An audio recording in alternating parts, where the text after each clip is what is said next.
Modus Tollens. What is it? In this video, I briefly want to describe Modus Tollens and give you a few words that you should know to better fully understand Modus Tollens. Let's get started. Modus Tollens, what is it? Modus Tollens is an argument form, a form like a formula. It's something into which you can plug ideas that will always be valid. So it's not just an argument form, it's also a valid argument form.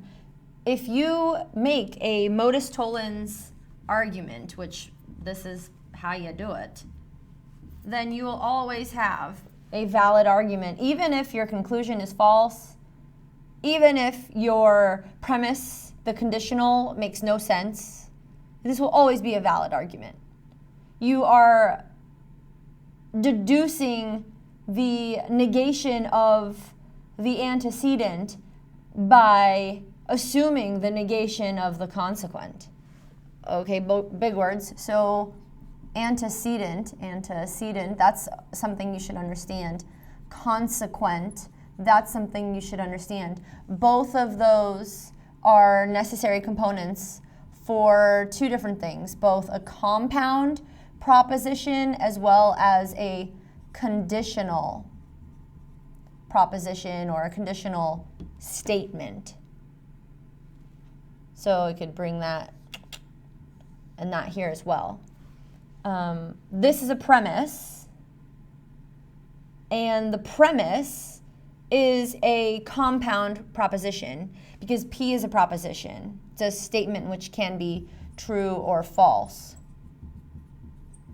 Not both, not neither. Q is a proposition, a statement which can be true or false, not both, not neither. And then the idea that if P then Q, that's also a proposition, which by itself can be true or false, not both, not neither. That's the definition of a proposition. Basically, a proposition is reiterating the logician's rule of excluded middle, that every statement which is either true or false, not both, not neither, can count as a proposition.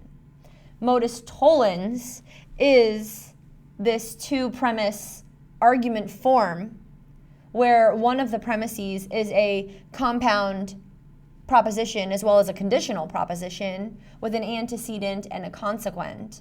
And by denying the consequent in Modus Tollens, you get to deduce the negation of the antecedent.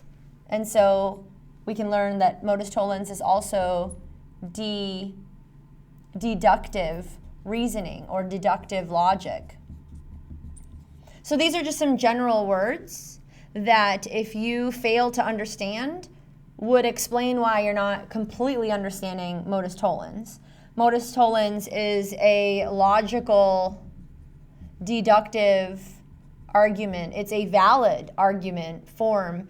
It is made up of propositions, one of which is a conditional proposition as well as a compound proposition. And in this case, it involves an antecedent and a consequent. The P here is your antecedent, and the Q here is your consequent. And how conditional statements work is that you are guaranteed to have the consequent on the condition that you have the antecedent. Having the antecedent guarantees having the consequent. So that's the relationship between these two propositions put together by this arrow. And a Modus Tollens, well, let's have an example. Let's have an example and learn a little bit more before we end. Modus Tollens, in this very basic form, has two premises. And one of its premises says if P then Q. So we know we need a P and we know we need a Q. And in a Modus Tollens, you have to at least have the denial of the consequent. And in the conclusion, you get the denial of the antecedent. So there's only two propositions here, two statements which can be true or false. Of course, the conditional is its own. So let's let P represent the idea that it is raining, it is raining is a statement which can be true or false, not both, not neither. And let's let Q represent the idea that you should take with you, presumably, an umbrella, assuming you're going outside where there's rain. So assume that P stands for this idea, it's raining, and that Q represents this idea, you should take an umbrella. This is how to read the modus tollens.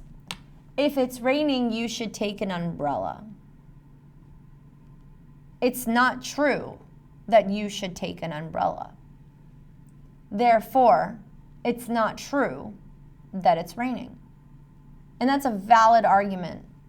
Using the same example, we can learn the differences here. Here's modus ponens, which affirms by affirming, whereas modus tollens denies by denying. Modus ponens starts in the same way with a conditional, if P then Q, but then affirms the antecedent and then deduces the consequent.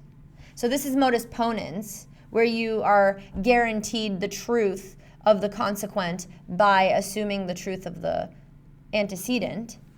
Modus tollens, you are guaranteeing the denial of the antecedent by assuming the denial of the consequent.